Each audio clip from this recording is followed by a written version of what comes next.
as the head of state, and head of government is Billy Hughes. So there you go. Oh, and I forgot to check out the international. Here's the two international alliances: Commune of France and the Socialist Republic of Italy. Commune of France, of course, I showed you guys what they, who is the head of state and government of them. They pretty much are a left-wing authoritarian, not really considered Stalinist, since, again, Stalin never came to power either, just like the fascists never did. And the Socialist Republic of Italy. They're also known as the Two Sicilies in the previous mob, but they changed their name. The creators changed their name, I guess. Palmiro Togliani is the head of state, and Antonio Gramsci is the head of government for that. So there you go. There's our good old setup of alliances there. Here's the Kingdom of Spain. Here's Alfonso the 13th. And Gilrobles, I'm not going to pronounce that. So that's the Kingdom of Spain, not the Republic in Spain, as we all come to know in the original Hearts of Iron 2. So King George V finally croaks. So ever since the radical Union victory in Britain, King George V has been plagued by illness, and his health has been failing. Unaware to the public, yesterday at 11:55 p.m., King George V died from a bout of fever. Damn. And we get hit with the descent. So yeah, that's pretty much the setup. Of course, Bulgaria managed to secure some territory with them being part of the alliance. And if I remember correctly, I did confuse the two between the Allied and the Entente. It was actually the Entente that was Britain, France, and the rest of them. And pretty much the alliance was Germany, Italy, and Austria, but Italy bowed out because it wasn't considered a defensive war, so the Ottomans took their place. Alright, so we got the heir apparent. With this father dead, Edward, the Prince of Wales, will be coordinated king hyphen emperor of the British Empire. Two large factions within the Canadian political sphere has concealed. Let's call this, I don't know. One led by the Prime Minister, who seeks the development and retire Canada's industrial strength and harvest its resources over foreign policy, and led by R.B. Bennett and his supporters in the British diaspora, who wish to mobilize the Canadian economy to launch an invasion of the Union of Britain near the future, even if it means accelerating arms production at the expense of civil liberties. The Prince of Wales is popular in both French and English Canada, and his views are very well sway the opinions of others. He could prove to be a vulnerable to the arguments of either group, depending on how well they make their case to him. Alright, so here's pretty much the so we got the Prince of Wales. He's rising up to become King of Britain, King of the British Empire. Since his father croaked at 11:55 p.m. from fever. So let's see. So the prince can side with Bennett and the exiles and attempt to lead a invasion of the Union of Britain, which will probably affect the civil liberties of Canadians because of it. So that would move us one to the right and one towards authoritarian. The prince can listen to the elected private councillors. I'll just move us towards democratic, one towards a hawk lobby, and that'll be it. That'll be interesting, and that'll take us down that path.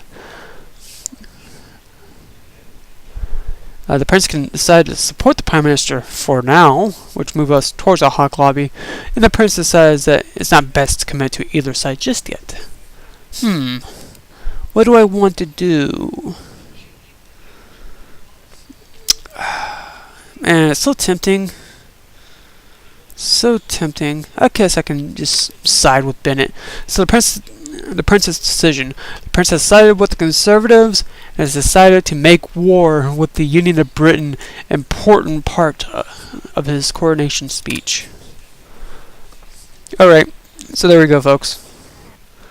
And that's the end of the first month of January. So let's continue on.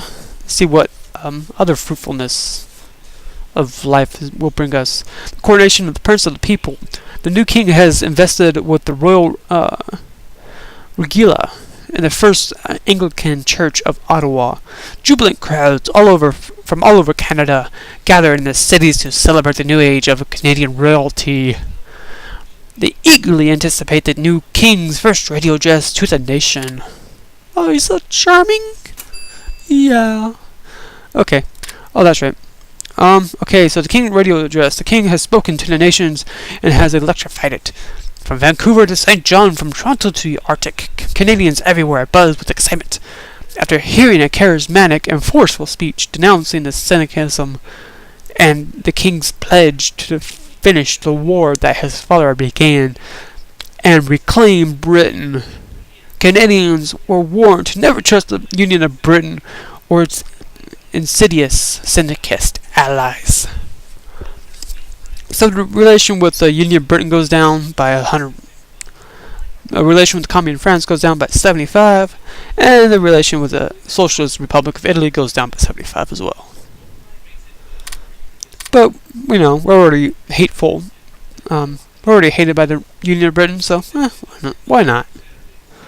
So Delhi is going to give us the basic naval bomber. And speaking of technology, I should do some research. Nothing changed in pretty much in the technology area. All is pretty much the same as before, as the vanilla version of Hearts of Iron 2. So we'll just do this. Have the Dominion, but the only thing that really changes is the tech teams and their names. As you can see here, George C. Lawrence is actually the. Actually, I never really showed you Canada before, so you never know what's changed. Let's see here. Let's research some early tanks. Crown Motor Works. There we go. Let's see. Naval bombers, 1938. Close air support. Tactical bombers. Let's see. Whoops. Oh, hold on. Yes, I'll do some